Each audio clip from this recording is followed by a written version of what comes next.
tudo bem com vocês? Eu sou a professora Franciane e vamos para mais uma aula de ciências. Então vamos organizar os materiais para a aula de hoje? Confere se está certinho ali o seu material. O seu caderno ou as suas folhas de papel, né? Então para quem não tem caderno, usa alguma folha para anotar. O seu lápis de escrever, o lápis de cor, a sua borracha e o seu apontador, tá? Então separa lá esse material. Pessoal, depois de separar o material, nós vamos organizar o caderno. Então pega lá o seu caderno e ele ficará assim: a data, pula uma linha, aula 39, tracinho ciências, pula mais uma linha e escreve revisão, tracinho, parte 2, tá? Então, na aula passada, pessoal, nós fizemos a primeira parte da revisão, tá? A revisão parte 1. Verificamos metade de tudo que a gente estudou no trimestre. E hoje, nós vamos encerrar, tá? Com a revisão parte 2. Então anota lá no seu caderno, tá? Para você não se perder aí na sequência de aulas. Eu vou dar um tempinho para vocês fazerem isso.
Fizeram as anotações, gente? Deixaram o caderninho de vocês bem organizado?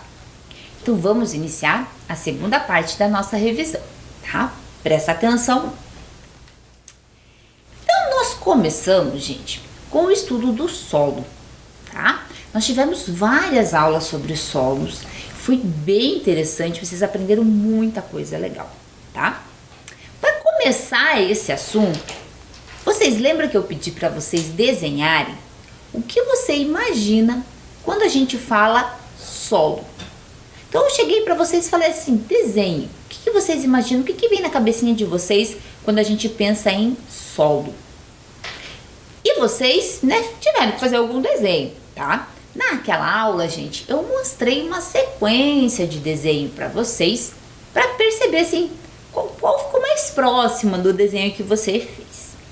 E depois, gente, eu mostrei para vocês um solo de verdade, né, com todos os componentes que ele tem, tá? Então, o solo, gente, é uma camada superficial da Terra e ela é formada por vários elementos. Então, tiveram algumas pessoas que fizeram, né, somente um desenho simples, porque não sabiam de toda a composição do solo. Mas no decorrer das aulas, vocês perceberam que o solo ele tem vários elementos. Quais são esses elementos? Ele possui plantas, ele possui raízes, animais vivos, seres em decomposição, que são, né, animais mortos, e também plantas, né, em decomposição. Tem fungos e bactérias, tem pedaços de rochas, tem água e tem ar, tá? Então, observem, gente, quantos elementos tem o solo, tá? Então, ele não é simplesmente uma camada que a gente pisa, aonde a gente faz as nossas casas. Tá? Ele é muito mais do que isso e muito importante para todos nós. Expliquei para vocês como que é a formação do solo, tá? Da onde que ele vem. Então, como que acontece essa formação, gente? Rochas muito grandes, que a gente chama de rocha-mãe, tá? Sofrem a ação do tempo, que a gente chama de intemperismo. O que é essa ação do tempo? O vento, mudança de temperatura, tá? Então tá frio, tá calor. A água e também os seres vivos, tá? Então esses elementos, gente, eles vão desgastando essa rocha. E essa rocha, ela vai se quebrando em pedaços cada vez menores, tá? Até chegar, né, ao solo que a gente conhece de fato. Mas uma informação muito importante, gente. O solo demora anos e anos e anos para ser formado, tá? Então, né, eu expliquei aqui, né, bem rapidinho para vocês como ocorre a formação dele, mas não é tão rápido quanto a gente pensa, tá? Então, são milhares de anos para o solo que a gente conhece hoje se formar, tá? Então, esse solo que a gente usa hoje, ele foi formado há muitos anos atrás. Então, a gente precisa aprender a cuidar desse solo, tá? Preservar esse solo. Tá? Então, no decorrer das nossas aulas, nós falamos sobre isso também, tá? Então, à medida que, então, que essa rocha-mãe vai se quebrando e se desmanchando, formam-se grãos, né, e partículas de diversos tamanhos. Essas partículas constituem os componentes minerais do solo, tá? Então, se você pegar ali um punhadinho de solo e olhar no microscópio ou numa lupa, você vai encontrar isso. Tá? Grãos de diversos tamanhos, né? Grandes e pequenos, vai ter água e também vai ter ar, tá? Nessa mistura. Os seres vivos, plantas, insetos, minhocas, entre outros animais, eles se alojam entre esses grãos e assim contribuem para a formação do solo.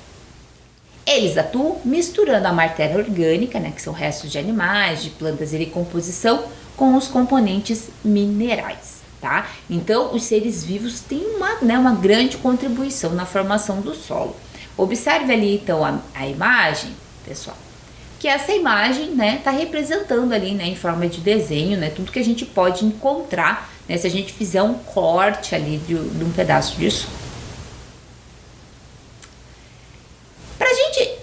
Explicar, né, um pouquinho melhor como que ocorre essa formação, nós fizemos, né, um perfil de solo, tá? Então, lembram disso? Então, aqui eu trouxe um perfil, né, que foi a professora Lígia que fez, tá?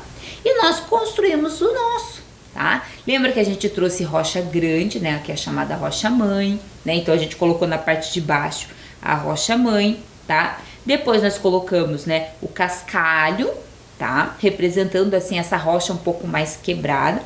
Depois a areia, né? E encerramos ali com a terra. E para quem teve interesse, colocar algumas mudinhas de planta, tá? Então, nós montamos o nosso perfil de solo, para vocês entenderem um pouquinho melhor, né, como que o solo ele é organizado e como que ele foi formado, tá? Espero que vocês tenham feito e tenham gostado de aprender sobre isso.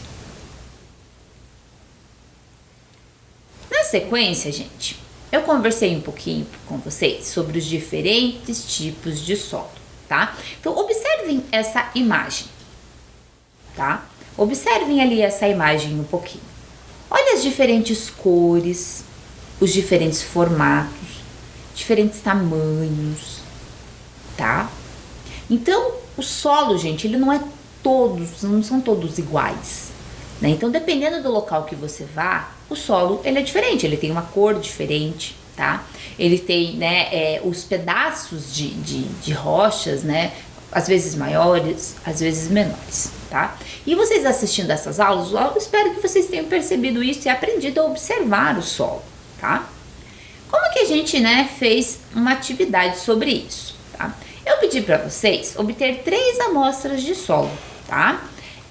Solos de diferentes locais. Então, o solo da casa da vovó, o solo da casa da tia, o solo da escola, o solo do parquinho, tá? O solo do meu jardim, tá? Então, eu pegar esses 3 diferentes de locais diferentes, tá? E eu ia fazer uma observação. Observar o cheiro, tá? A textura, tá? Se ele né, fica grudado na mão, a cor, muito importante, tá? Elementos que contém, se ele tinha restos de animais, restos de plantas, tá? A umidade, né? Esse solo ele tinha água, né, na composição, assim, ele era mais úmido, ele era mais seco, e se tinha presença de seres vivos, tá? Então, ficou uma atividade bem interessante para vocês fazerem, né? Eu também trouxe aqui 3 amostrinhas de solo para vocês irem, né, acompanhando ali comigo. Depois eu fiz uma pergunta para vocês. O solo, ele é mais parecido com uma rocha ou com uma esponja? E eu trouxe aqui, né, uma rocha e uma esponja.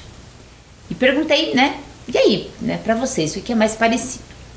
Alguns de vocês, talvez, tenham pensado que é com uma rocha. Por quê? Porque ele vem da rocha, né? Mas durante a transformação, ele muda essa característica. E o solo, ele passa a ser mais parecido com uma esponja. Por quê? Porque toda a água, ele vai, né, absorvendo essa água, tá? Então, a gente compara o solo muito mais com uma esponja. E também fizemos uma atividade, né, essa chamada solo engolidor de água, tá? Então, cada tipo de solo apresenta a capacidade de reter ou não a água. Essa capacidade depende do espaço existente entre os grãos que compõem esse solo, tá?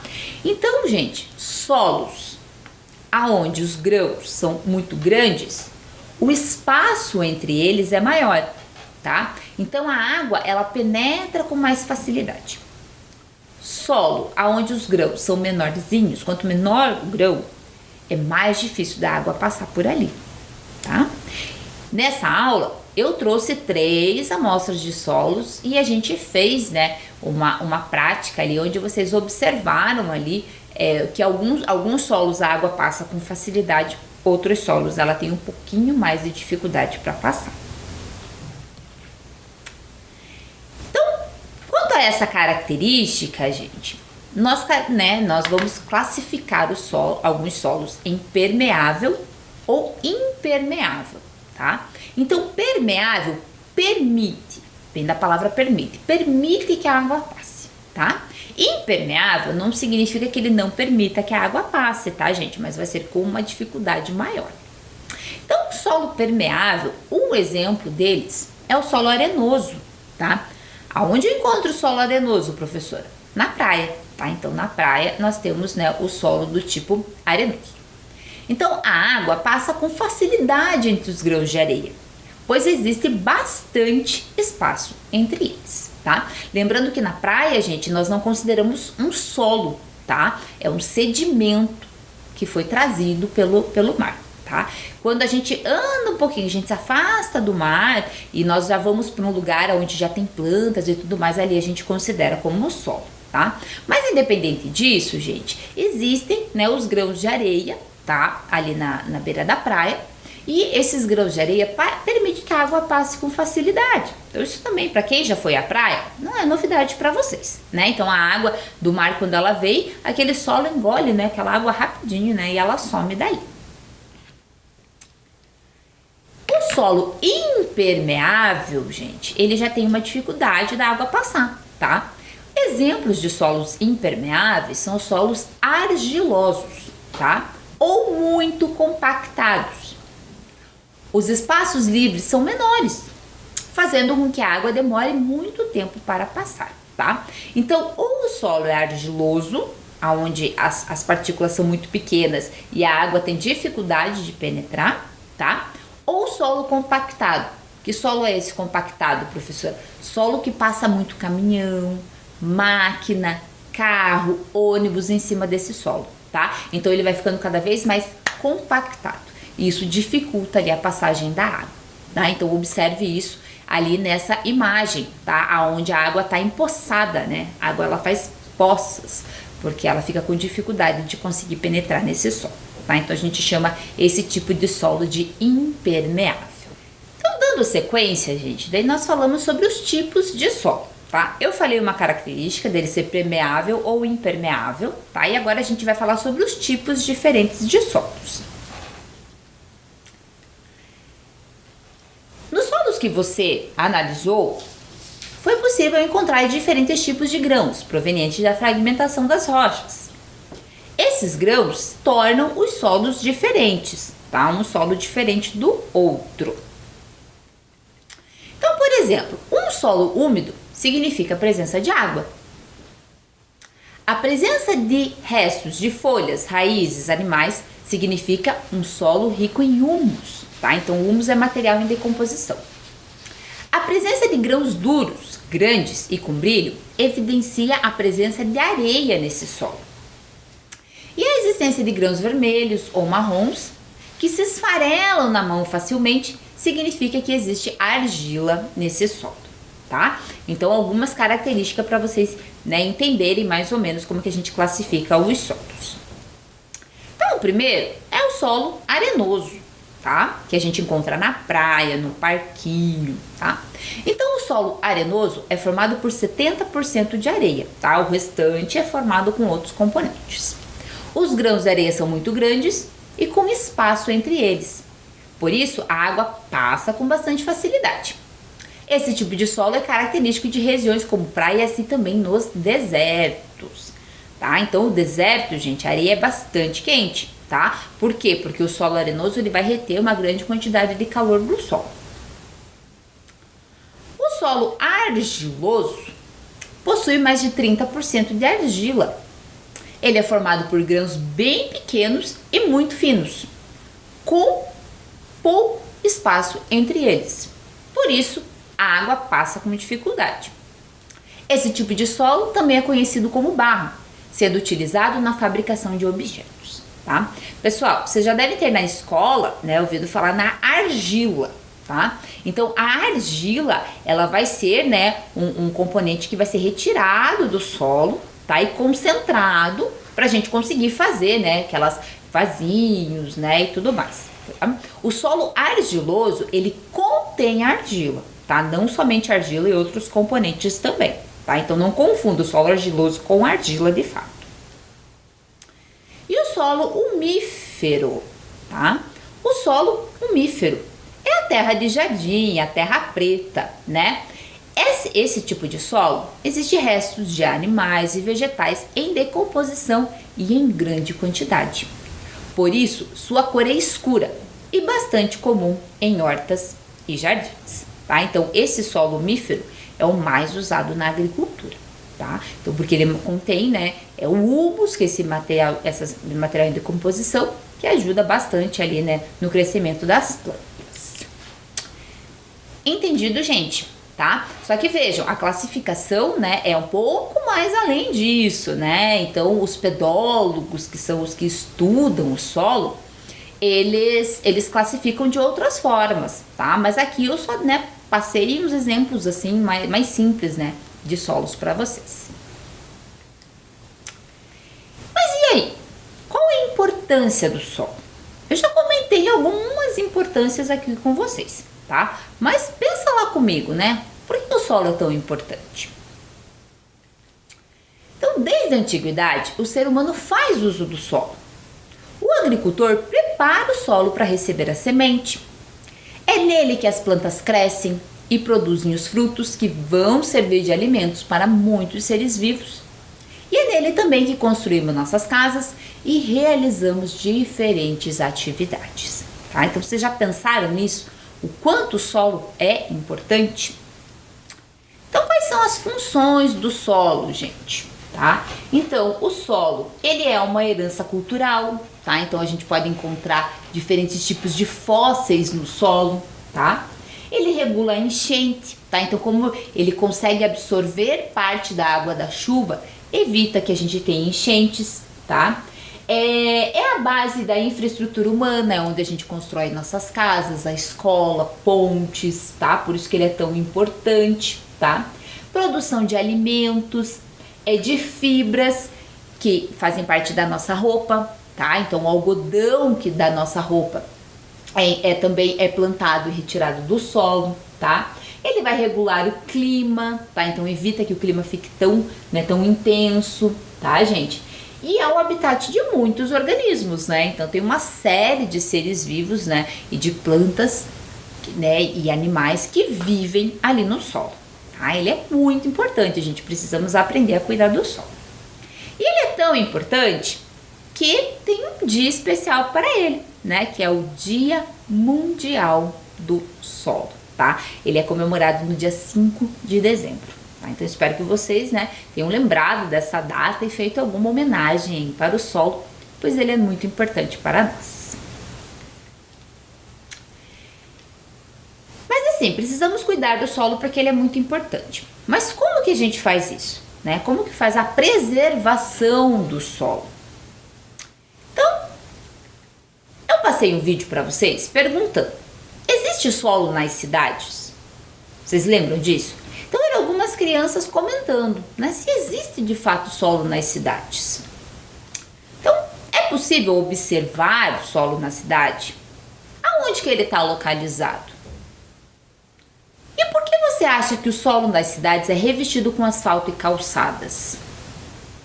O solo na sua cidade também é revestido? É fácil você ver o solo ou sempre tem calçada e asfalto?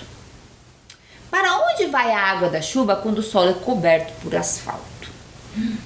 Então, eu trouxe essa pergunta para vocês sobre o solo da cidade para vocês pensarem exatamente nisso, né? Cadê o solo da cidade?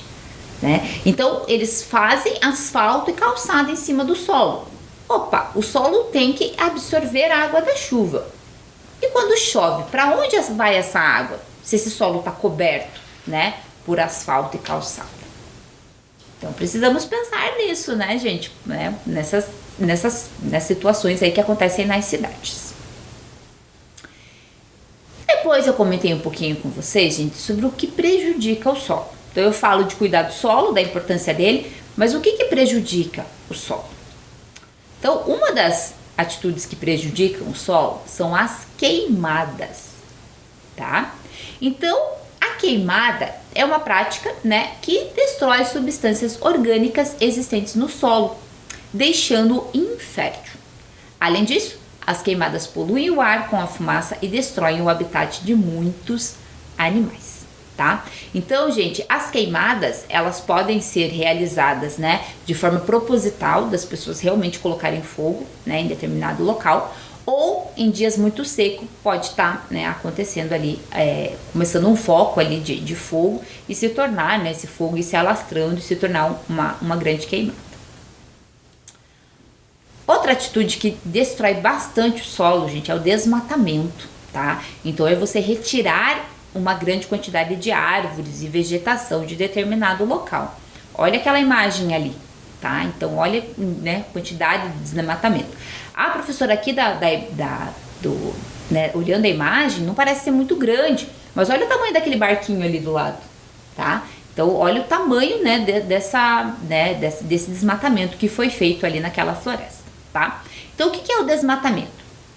É feito sem critério, deixa o solo descoberto, facilitando o aparecimento de erosão e provocando a extinção de muitas espécies de animais e vegetais, tá? Então naquela floresta ali, gente, é a casa de vários animais, tá? É a casa de onça, de macaco, de passarinho, tá? E de vários outros animais. Então quando ocorre o desmatamento, infelizmente eles vão ficar, né, sem a casinha deles, tá? Então precisamos, né, nos preocupar também com o desmatamento.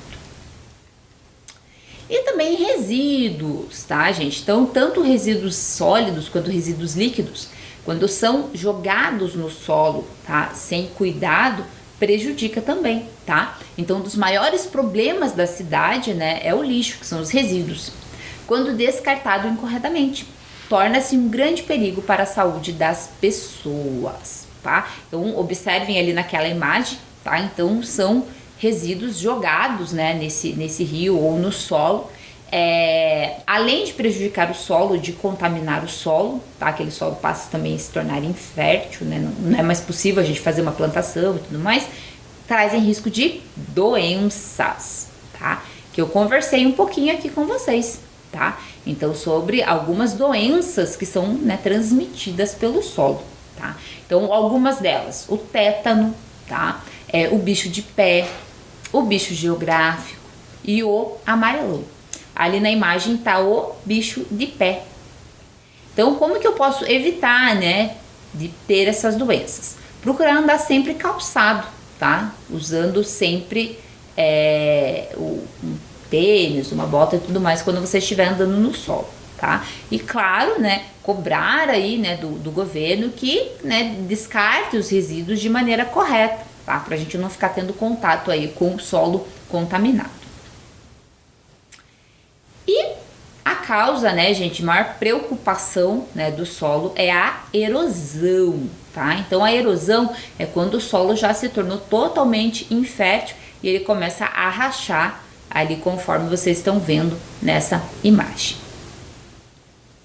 E a erosão, gente, causa grandes destruições, tá? Então isso é que acontece quando a água da chuva desce pela encosta dos morros e montanhas sem vegetação, tá? Então a enxurrada arrasta tudo que encontra pelo caminho, né, desgastando também o solo, tá? Então, gente, se tirar a vegetação, esse solo ele vai ficar descoberto. Quando chove bastante, esse solo vai ficar bastante encharcado e corre o risco de acontecer isso, tá? Acontecer essa erosão, né? Levando assim tudo que tem pela frente, seja casa, seja empresas, né? Até durante a aula passada eu conversei com vocês que nós não temos risco de terremoto aqui no Brasil, né? Devido a nossa posição ali na placa tectônica, nós não temos risco de terremoto. Porém, nós temos bastante casos de erosão, tá? Então, bastante casos de enxurradas, né, nas encostas de morro, que trazem sempre vários problemas aí para as pessoas que moram nessa região. Quando a gente fala de erosão, tá? Existem vários tipos de erosão, tá? Então, esse desgaste sofrido pelo solo também é causado pela água da chuva, né? Como é o exemplo que eu dei, pela água do mar, pelos rios ou também pelo vento, tá? Então observem ali essa imagem é do Parque Vila Velha e é um exemplo de erosão causada pelo vento, tá? Professora, essa taça ela vai cair, né? O nome desse monumento é taça. Vai, gente, em algum momento ela vai cair, tá? Mas por enquanto ela está lá, não é muito longe aqui de Curitiba, dá mais ou menos uma hora e meia de viagem. Então eu convido vocês para irem lá conhecer, né, o Parque Vila Velha, conhecerem a taça, explicarem para os familiares de vocês, né, que esse monumento é graças a uma erosão causada pelo vento, e aproveitem que ela está lá, hein? Então, como eu comentei com vocês, gente, muitas cidades brasileiras sofrem com a erosão causada pela ocupação desordenada do solo, tá? Principalmente em morros e em costas. Isso ocorre devido à abertura de ruas e estradas sem pavimentação e pela falta de um sistema de escoamento das águas da chuva e do esgoto. Então, observe ali na imagem, tá? Que é onde as casas elas foram construídas bem na encosta do morro, tá? E durante um período, né, de chuva, acabou ocorrendo a erosão desse solo, tá? E realmente as casas ali foram destruídas. Mas e aí? Como que eu evito que isso aconteça? Eu fico preocupado, né, com essa situação dessas pessoas se colocarem em risco, mas como que eu evito que isso aconteça, gente?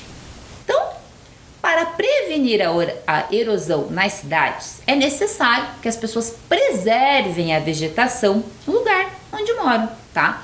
Pois, né, por quê? Porque as raízes das plantas ajudam na infiltração da água da terra e a copa das árvores protege o solo contra o impacto da chuva.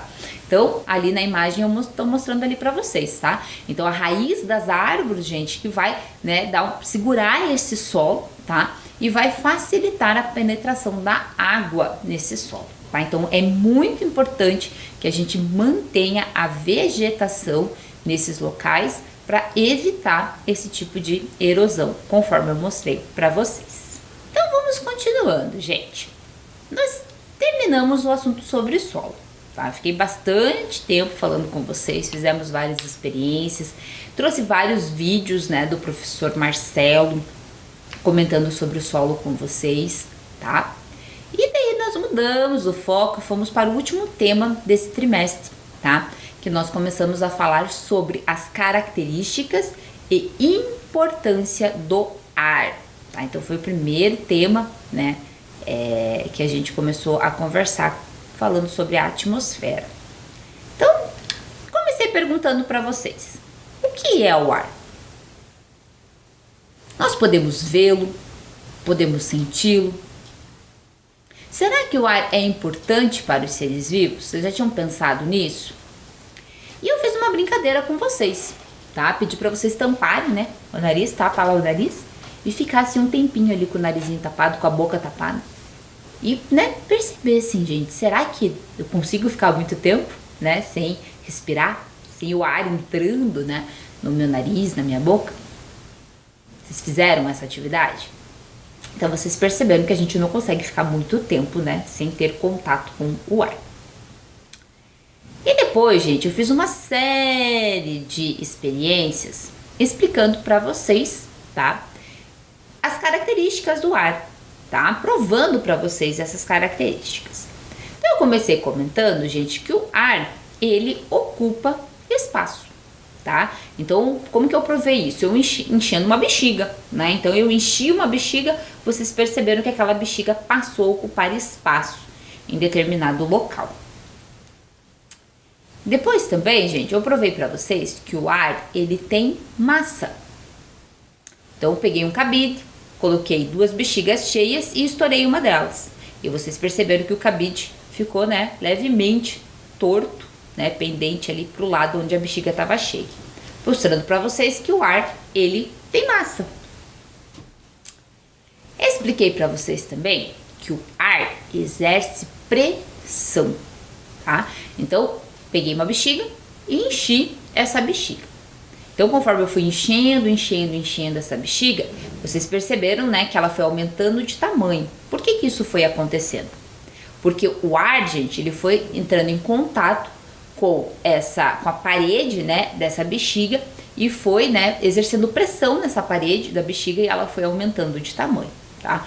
Dependendo do tamanho da bexiga, se eu encher, né, ela vai chegar a um limite, né, onde ela pode até estourar. Por quê? Porque a pressão exercida ali dentro foi tão grande que ela estoura, tá? Então o ar, ele exerce pressão. Provei para vocês também que existe ar no solo. E essa é uma experiência que vocês também podem fazer, né? Pegar um torrão de solo, colocar dentro do copinho com água, né? Se vocês observaram ali as bolinhas de água, as bolinhas de ar subindo, tá? Então vocês perceberam que de fato tem ar no solo. Então, né? Tava explicando para vocês sobre o solo e falei que tinha ar, né? Você fica pensando, nossa, mas tem ar no solo, professora? E eu provei para vocês que sim, tá? Que o solo, ele tem ar. E também que o ar, gente, ele tem movimento, tá? Então a gente chama esse ar em movimento de vento. Então se eu tô andando na rua, né, eu sinto aquele vento, né, no meu rosto, no meu cabelo, na minha roupa, provando para vocês que o ar, ele tem movimento. Então, graças às características do ar, podemos ver algumas cenas como estas. Algumas aves e insetos fazem do ar o seu meio de deslocamento, tá? Então, as aves agitam as suas asas, tá? E os insetos fazem as asas vibrar, tá? Então, essas asas com a resistência do ar permitem então que esses seres consigam voar, tá? De se deslocar aí. E também o ar ajuda as plantas. Tá? Então, as plantas, elas ficam fixas em determinado local, tá? E por vezes elas precisam da ajuda do vento para elas conseguirem se reproduzir, tá? Então ali está uma imagem né, do vento levando, né, fazendo a parte de polinização. Então o vento levando esses esporos, tá? Dessa planta, né, para outros locais, para que ela consiga crescer em outros locais. Tá? Então, muitas espécies de vegetais são encontradas longe dos seus locais de origem, porque as sementes são levadas e espalhadas pelo ar em movimento. Eu trouxe algumas imagens aqui, gente, para vocês observarem, tá? O que será que tem em comum? Então, a imagem de um avião, de um balão, de uma ave, de uma pipa. Então, para vocês pensarem um pouquinho. O que essas imagens elas têm em comum, né? Em qual parte do planeta elas estavam quando foram fotografadas? Das imagens observadas, quais podem ir mais alto, né? E por quê? Então, em qual, né, que elas podem ir mais alto? E daí eu perguntei, né, para vocês. Olhem aquela imagem ali, é de um satélite. Tá? Então o satélite ele está voando para fora, né, da nossa atmosfera.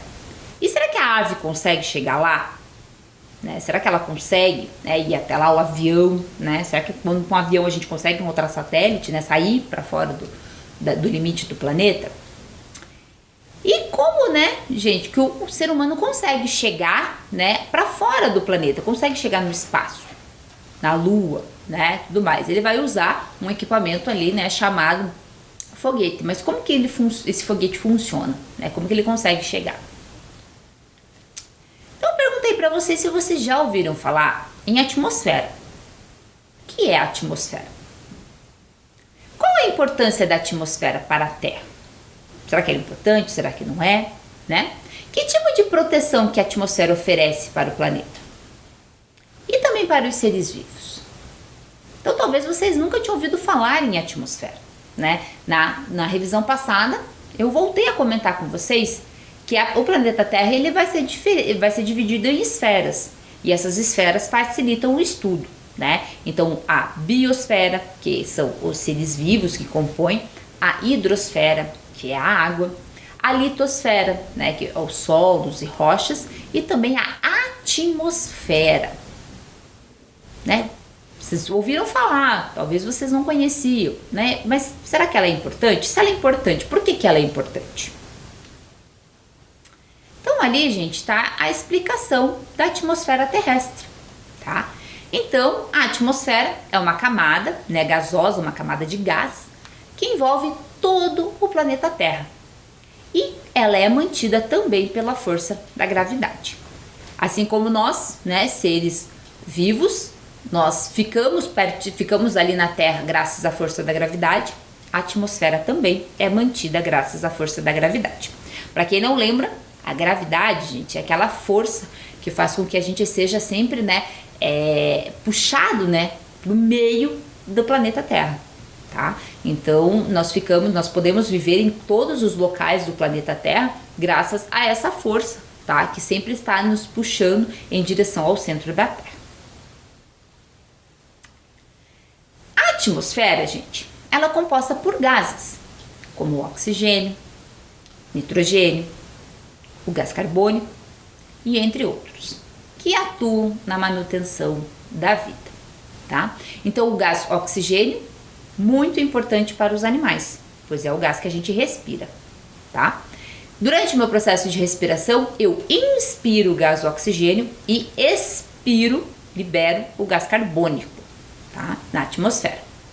As plantas fazem o processo inverso, tá? Elas vão receber o gás carbônico, produz o próprio alimento e liberam o gás oxigênio. Mas e aí, gente? Qual é a função da atmosfera? Tá? Ela é responsável por filtrar a entrada, né, de raios ultravioletas. Então pensem assim, gente, o Sol possui raios. Esses raios, né, alguns raios são benéficos, muito importante para nós, e outros podem nos prejudicar, tá? Então quem filtra esses raios? A atmosfera. Proteger a Terra de detritos de astros que se encontram no espaço, evitando que cheguem à superfície, tá? Então no espaço existe, né, detrito de astros, tá? Esses detritos, eles podem entrar, né, e vir em direção à Terra, tá? E eles vão passar pela camada da atmosfera. Quando eles passam pela camada da atmosfera, a atmosfera diminui o tamanho deles, tá? Desses astros, que são pedaços de rochas, tá? Diminui, né, em tamanhos cada vez menores. Que quando eles chegam aqui na superfície, eles já estão menores, tá? Não causando tanto impacto. E também permite que ocorra o chamado efeito estufa, que é o fenômeno responsável pela manutenção da vida na Terra, mantendo estáveis as temperaturas do planeta, tá? Então parte do calor do Sol fica retido aqui, né, na atmosfera, e parte é devolvido para o espaço. Então isso permite que a gente tenha uma temperatura agradável aqui, né, no planeta Terra.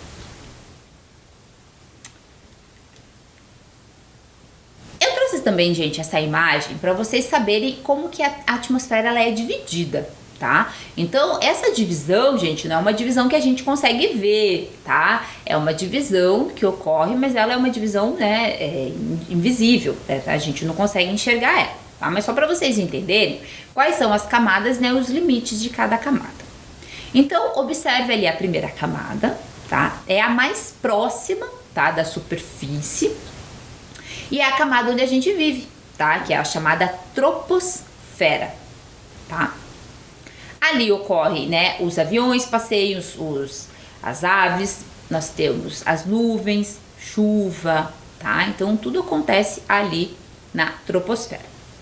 Observe que entre a troposfera e a estratosfera nós temos algo muito importante, que é a camada de ozônio, que eu já vou conversar também com vocês sobre isso, tá? Depois nós temos a estratosfera, a mesosfera, a termosfera e por último a exosfera, tá? Então na termosfera ficam os satélites artificiais, tá? E na exosfera, né, já é o limite, né, entre a atmosfera terrestre e o espaço, é onde passam os foguetes. Então as nossas aulas do ano todo também chegaram ao fim, tá? Então terminamos ali a nossa segunda parte da revisão. Então, gente, ficamos por aqui. Espero que vocês tenham gostado da aula, aprendido bastante coisa interessante. Beijo pra vocês e tchau!